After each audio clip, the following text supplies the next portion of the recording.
நண்பர்கள் அனைவருக்கும் வணக்கம். நான் உங்கள் வினோத் கணேசன். இந்த வீடியோவில் பென்சிலுடைய வரலாறைத்தான் நான் பார்க்க இருக்கின்றோம்.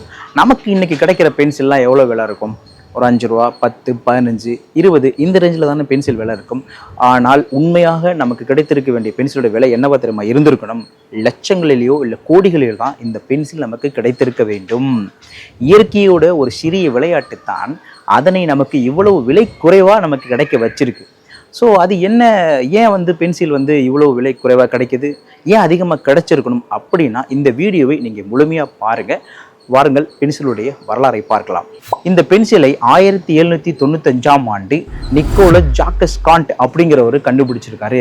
இவர் யாருன்னு பார்த்தீங்கன்னா மாவீரன் நெப்போலியன் இராணுவ படையில் விஞ்ஞானியாக வேலை செய்தவர். இந்த பென்சில் பார்த்தீங்கன்னா கிராஃபைட் அப்படிங்கிற மூலக்கூறுகளை கொண்டு தயாரிக்கப்படுகிறது. இந்த கிராஃபைட் அப்படிங்கிற சொல் எப்படி வந்துச்சு அப்படின்னு பார்த்தீங்கன்னா கிராஃபைன் அப்படிங்கிற கிரேக்க சொல்லிலிருந்து இந்த கிராஃபைட் அப்படிங்கிற சொல் வந்திருக்குது. கிராஃபைட் அப்படின்னா என்ன அர்த்தம் அப்படின்னு பார்த்தீங்கன்னா எழுதுதல் அல்லது வரைதல். இந்த பென்சிலில் நீங்கள் பார்த்தீங்கன்னா உங்களுக்கு தெரிஞ்சிருக்கும் HB 2B 3B அப்படிங்கிற குறிப்புகளை நீங்கள் பார்த்துருப்பீங்க. இதனுடைய அர்த்தம் என்ன அப்படின்னு பார்த்தீங்கன்னா H என்பது ஹார்டர் என்பதையும் B என்பது பிளாக் என்பதையும் குறிப்பதாகும். அதாவது அந்த பென்சில் உள்ள கருப்பு நிறத்தின் தன்மைக்கு ஏற்ப இப்படி வகைப்படுத்தி இருக்கிறார்கள். உலகில் உள்ள பெரும்பாலான பென்சில்களுடைய மேற்புறம் மஞ்சள் வண்ணத்தில் இருக்கும். இதற்கான காரணம் என்ன அப்படின்னு பார்த்தீங்கன்னா 1800களில் சிறந்த கிராஃபைட்டுகள் சீனாவில் கிடைக்கும். சீனாவில் மஞ்சள் வண்ணம் அப்படிங்கிறது பார்த்தீங்கன்னா உயர்ந்த தரத்தையும் ஒரு பெருமைக்குரிய வண்ணமாக சீனர்கள் பார்த்திருக்கிறார்கள். அதனால் இந்த பென்சில் தயாரிப்பாளர்கள்லாம் என்ன பண்ணியிருக்காங்க, நாங்கள் சீனாவில் தயாரிக்கிற கிராஃபைட்டுகளை யூஸ் பண்ணுறோம் அப்படிங்கிற குறிப்பதற்காக அந்த பென்சிலின் மேற்புறம் மஞ்சள் வண்ணத்தில் வடிவமைத்திருக்கிறார்கள். சரி, நீ முன்னாடியே சொன்னியே பென்சில் ஏன் இவ்வளோ விலை குறைவாக கம்மியாக இருக்குது, இல்லைனா அது லட்சங்களிலேயோ இல்லை கோடிகளிலேயோ கிடச்சிருக்கணும், அதற்கான பதில் என்ன அப்படின்னு கேட்குறீங்களா? ரைட், இந்த பென்சில் என்பது கிராஃபைட் மூலக்கூறுகளை கொண்டு தயாரிக்கப்படுகிறது அப்படிங்கிறத நம்மளுடைய சொன்னேன்.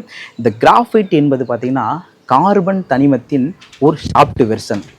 இந்த கார்பன் தனிமத்தில் உள்ள இந்த மூலக்கூறுகளின் அணுக்களின் சேர்க்கை அமைந்திருக்கும் விதம் கொஞ்சம் மாறினாலும் அது கெட்டியான சுத்த கார்பனாக மாறிடும்.